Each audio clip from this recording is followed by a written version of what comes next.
A couple of down big name programs get together in the swamp this Saturday as Florida hosts LSU. We got Steve Merrill on the line as we typically do and deliver these segments each Thursday and Friday right here at the Voice of College Football. So not just on this particular channel, but scan the channels and you will find our segments with Steve across the board.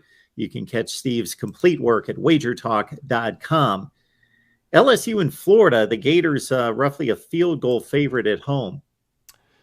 Yeah, I do a top 25 preview video for Wager Talk TV, wagertalk.com every Friday night. And LSU made the cut last week. They were 25th in the AP poll. So I talked about them in that Tennessee game. And I mentioned my power ratings actually favored them outright last week. And I thought that was a good spot for LSU. But obviously when they lost, when the opening kickoff was fumbled and Tennessee runs it in for a touchdown, they go up 7-0 instantly. I knew it was going to be a long day for the Tigers. They're not a team that could trade points with Tennessee. They're not an explosive offensive team by any means, but they're a good defensive team. This is a team that still, even after giving up 40 last week, allows just 19 on the season. With that said, though, they've now fallen out of the top 25. Both these teams, as you mentioned, Mark, are having difficult seasons. Despite being 4-2 straight up, difficult seasons for these programs that have national title hopes when they enter. And they're both just 3-3 against the spread. So what do we do with this game? I mean, first, let's look at the math.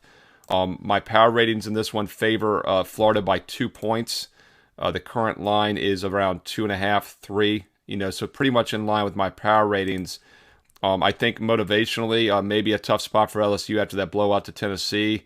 But the fact that they were out of the game early and never really in it, I think maybe it doesn't linger as much. Florida, meanwhile, a lackluster win against Missouri. They were a 10-point favorite. They won by only 7. And keep in mind, that could have been a real flat spot for Missouri. They were coming off some tough games. So not too impressed with Florida's win last week. The week before that against Eastern Washington, they were a 31-point favorite. Fortunate maybe to beat Utah in week 1. They, of course, lost outright to Kentucky as a home favorite. Barely beat South Florida as a 3-touchdown favorite.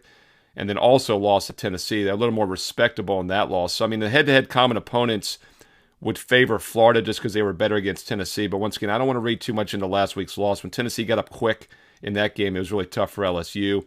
This one's a tough call for me. My power rating's right around 2.5 to 3, which is the current line. I think there's better games on the board. We did about 10 other previews on the other channels here. I recommend people check those out, including my Under the Radar Best Bet on Patreon.